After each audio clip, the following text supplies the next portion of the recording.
ఈ లోయ ఎప్పటికీ ముగియనట్టు అనిపించవచ్చు. ఒక్కొక్క అడుగు భారంగా అనిపించవచ్చు. కొన్ని రోజులు శ్వాస కూడా కష్టంగా ఉండొచ్చు. గందరగోళ సందిగ్ధ సమయాలు మదిని పిండి పిప్పు చేస్తా ఉంటే వినండి, ఈ లోయకు అంతం ఉంది. ఈ శ్రమని దాటుతారు.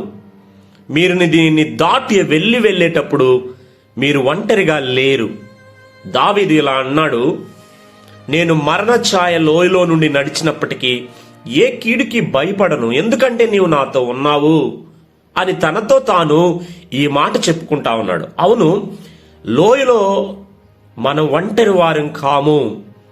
కన్నీరులో, నిశ్శబ్దంలో, బాధలో అక్కడే దేవుడు ఉన్నాడు. దేవుడు అక్కడే ఉన్నాడు.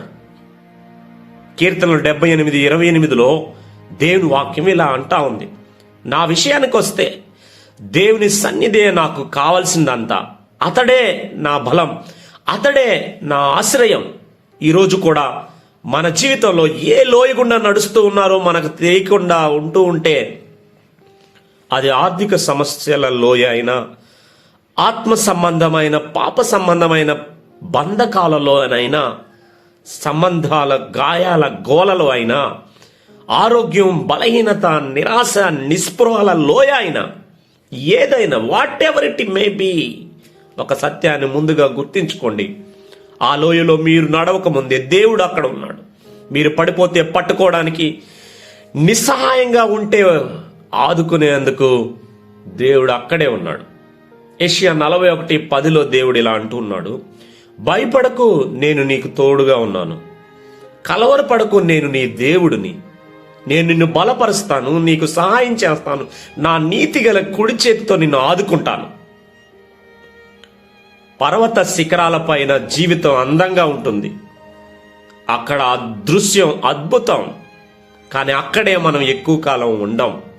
అసలైన ప్రయాణం, అసలైన జీవితం, అసలైన ఎదుగుదల, అభివృద్ధి మన ఆత్మకు వచ్చే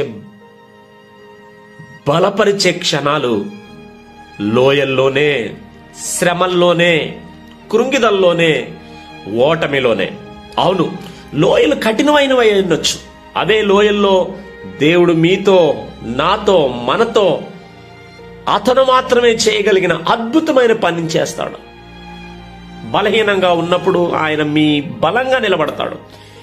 మీరు చీకటిలో ఉన్నప్పుడు ఆయన మీ వెలుగవుతాడు. మీరు ఒంటరిగా ఉన్నప్పుడు ఆయన మీ చేతిని పట్టుకుని నడిపిస్తాడు. కాబట్టి నెమ్మదిగా శ్వాస తీసుకొని, విశ్వాసాన్ని పురుకొల్పుకొని గుండెల్లో ఇలా చెప్పుకుందాం, ప్రభు నాతో ఉన్నాడు కాబట్టి నేను భయపడను. మీరు లోయను దాటుతారు, మీరు గెలుస్తారు, ఎందుకంటే ఆయన మీతో ఉన్నాడు.